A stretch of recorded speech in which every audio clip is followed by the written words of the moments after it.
I can still hear the sound of his car door locking. Quiet, definitive click. It was the exact moment I realized I wasn't going home. It was late September 1975. I was 21, a junior at the University of Utah, and the sun was already disappearing behind the Wasatch Mountains. After class, my old VW Beetle refused to start. I remember sitting there in the near-empty parking lot, turning the key over and over, my breath fogging the windshield. I was just about to call my roommate for help when a man's voice startled me. "Need a hand?" He looked harmless. He was tall, probably in his mid-20s, with a kind face and a brown sweater that matched his hair. He had this easy, confident smile that just makes you lower your guard. He introduced himself as Ted. He tinkered under the hood for a minute, made a few comments about the engine, and offered to give me a jump start. I was so grateful. When the car finally sputtered back to life, he smiled again and said, "How about a coffee to celebrate?" It seemed innocent enough. We drove to a small coffee shop near campus called the Rosewood. I can still smell the cinnamon and hear the faint sound of jazz playing.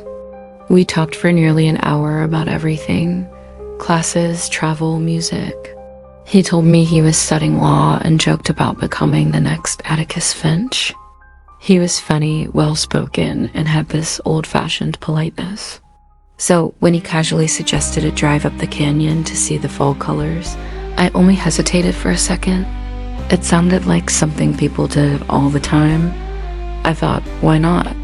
The roads were quiet as we wound our way up through the canyon. The air was crisp and the sky had that pale gold tint right before sunset. I remember watching the trees blur past, the scent of pine drifting through the cracked window. Ted talked easily the whole time about nature, his future, and law, and I found myself laughing even as this strange, heavy feeling started to build in my chest. Then, about 15 minutes in, he slowed the car. "There's a great overlook up here," he said. "You'll love it." The road narrowed and the woods pressed in closer. He pulled onto a dirt turnout and parked. There were no other cars. No lights, just us and the sound of wind rustling through the trees. That's when I noticed the silence. Ted didn't get out. He just sat there, staring straight ahead. Slowly, he turned to face me. The warmth was gone. His expression was completely blank, detached, like a switch had been flipped inside him. I laughed nervously and said something like, "Aren't we getting out?" He didn't answer. His eyes drifted down toward my legs, then to the floor beneath the passenger seat, and that's when I saw it, a crowbar, lying half hidden. I froze. My hand instinctively flew to the door handle, but it wouldn't budge. I tried again. That's when I realized the inside lock had been removed. He saw me looking. "Don't," he said, his voice quiet but sending a cold dread through my entire body. The air in the car felt heavy, suffocating. I could hear my own heart pounding in my ears. He leaned slightly toward me, that empty smile returning. "I just want to show you something," he said. Every instinct screamed at me to run, but there was nowhere to go. I forced a smile, trying to sound calm. "Ted, I should really get back. My roommate's waiting." He didn't move. His hand slid under the seat, and I knew what he was reaching for. So I did the only thing I could think of. I started talking, fast, about anything. School, friends, how my dad was a retired cop. All lies, but I needed to distract him. For a second, he stopped, his eyes flicking toward me. I could see him thinking.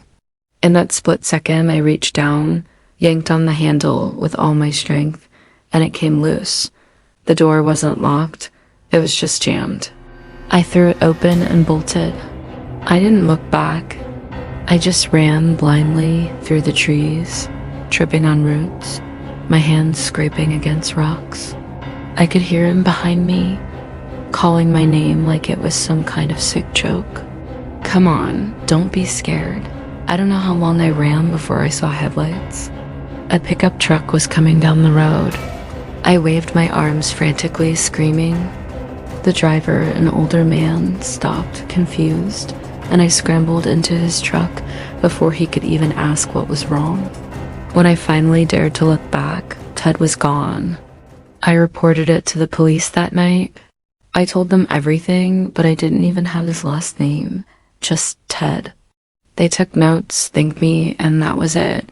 Weeks, then months passed. I tried to forget. Then, in 1976, I was sitting in the campus library when I saw his face staring back at me from the newspaper. Theodore Bundy suspected in multiple kidnappings. I dropped the paper. My hands were shaking so badly I couldn't breathe. All I could think about was that quiet canyon road, the crowbar under the seat, and the way he'd smiled at me, so calm, polite, and charming.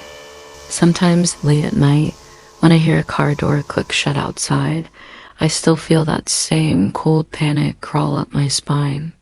Because I know I was supposed to be one of the ones who never made it home. Thanks for listening to my story. If you found this compelling, please consider subscribing and hitting the like button. Got a terrifying experience of your own? Send me your true scary story. Your nightmare might be featured in the next video. Stay safe out there.